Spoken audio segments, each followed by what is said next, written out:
প্রেমে পড়ার মতো এত আনন্দদায়ক কিছু কি আছে পৃথিবীতে? আমি এখনো একটা মেয়েকে অসম্ভব ভালোবাসি, অসম্ভব। কে সে? এটা বলা ঠিক হবে না, ওর ক্ষতি হবে।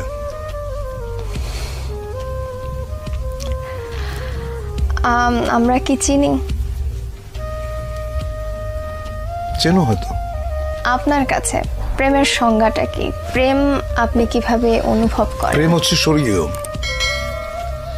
এইটা মানুষের ভেতরে প্রেমের যে অনুভূতি, এটা পবিত্র এবং স্বর্গীয়।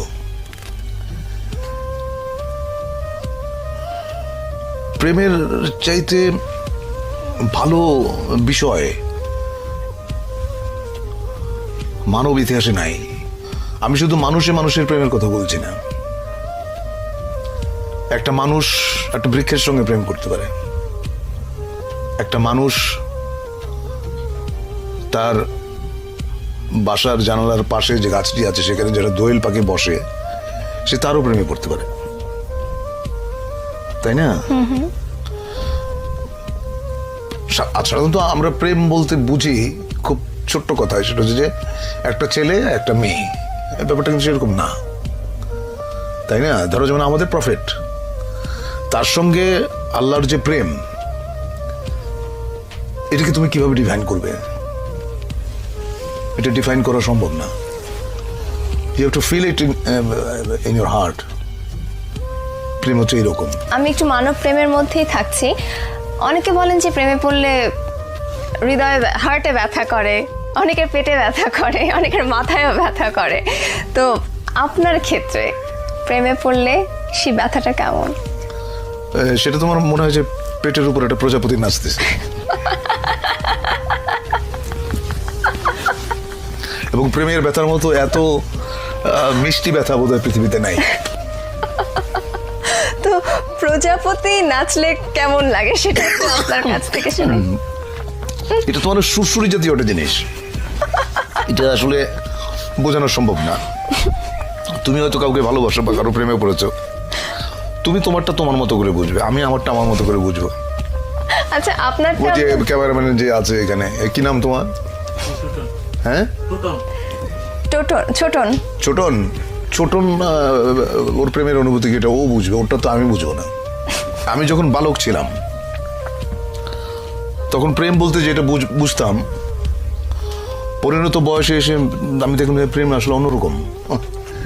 পার্থক্যটা কি? পার্থক্যটা অনেক অনেক অনেক। আমি তো ধরো যেমন প্রথম প্রেমের যে অনুভূতি, সেটা হচ্ছে যে বই পড়ে, শরৎচন্দ্র বা বঙ্কিমচন্দ্র পড়ে প্রেম সম্পর্কে একটা ধারণা মাথায় ছিল। ওইটা আসলে প্রেমের অনুভূতি না। প্রেমের অনুভূতি একেবারেই অন্যরকম, একেবারেই। এটা এক একজনের কাছে এক এক রকম, এটা কেউ কাউকে বলে বোঝাতে পারবে না। প্রথম প্রেমের কথা বলছেন, সেটা বইয়ের কথা বললেন, কিন্তু প্রথম মানব প্রেম যদি বলি সেটা হচ্ছে আমি তখন অনেক ছোট। কত বয়স? বয়স কত হবে তখন? এই ধরো 14-15। তখন প্রেমে পড়লাম এক গার্লস স্কুলের ম্যাডামের, যার বয়স ধরো আমার চাইতে 20 বছর বেশি।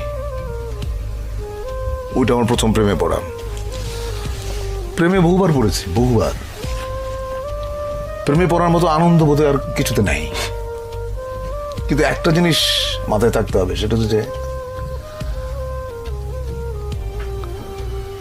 কাউকে হার্ট করে, কাউকে বেদনা দিয়ে প্রেমে পড়ার মতো এরকম গরিত কাজ বোধহয় পৃথিবীতে নাই।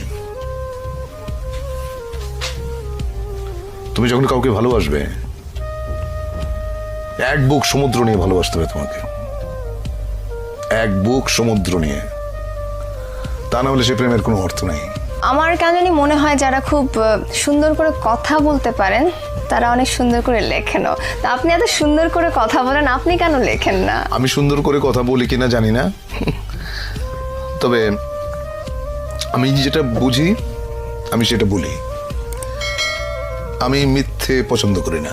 আচ্ছা, মিথ্যে কথা যে বলি না এটা বললে পাপ হবে, মিথ্যে মাঝে মাঝে বলতে হয়। এখন একটা মেয়ে দেখতে হয়তো অত ভালো না, সে হয়তো জিজ্ঞেস করলো যে আমাকে কেমন লাগছে, তো আমাকে বলতে হয় চমৎকার। এটা মিথ্যাচার না, এটা একটা মানুষকে তুমি যখন আনন্দ দাও এর মধ্যে পুণ্য আছে, সেই পুণ্যটা তুমি অর্জন করলা। আপনার প্রেমে কতজন মেয়ে পড়েছে যদি প্রশ্নটা করি? সেটা তো আমি বলতে পারবো না, সেটা মেয়েদের জিজ্ঞেস করতে হবে। আপনার কাছে কেউ এসেছে এরকম কিছু বলে?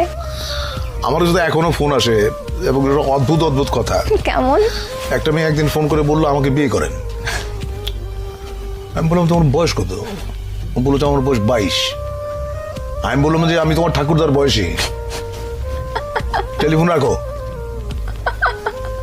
এখনো প্রচুর ফোন আসে এবং আমার খুব মানে খুব অদ্ভুত লাগে যে এটা তো বিয়ে করার বয়স না।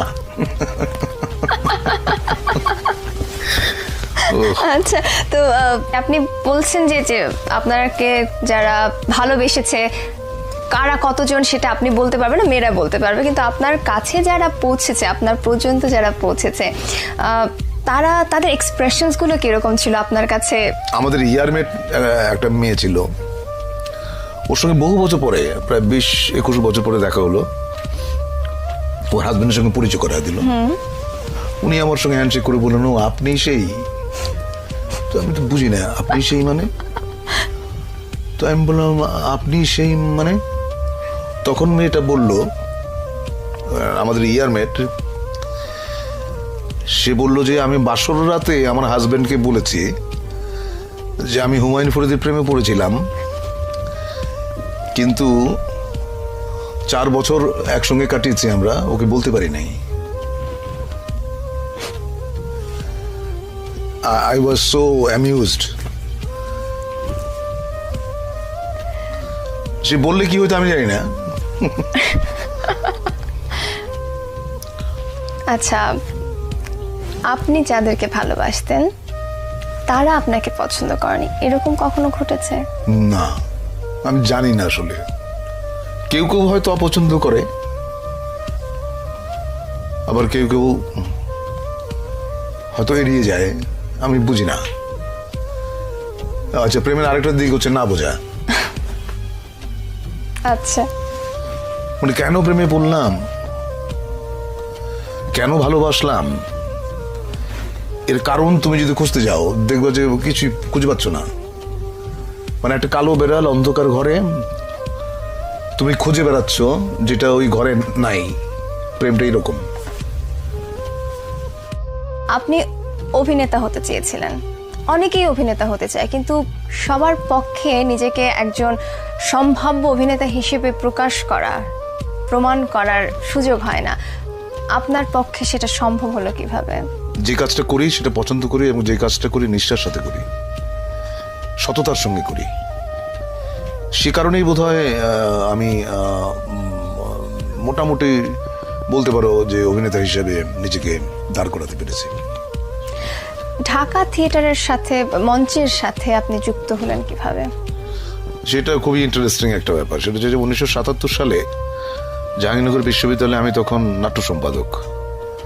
তখন আন্তঃহল একটা নাট্য প্রতিযোগিতা অ্যারেঞ্জ করলাম। তো ওখানে জাজ হিসেবে গিয়েছিলেন আমাদের ঢাকা থিয়েটারের প্রধান পুরুষ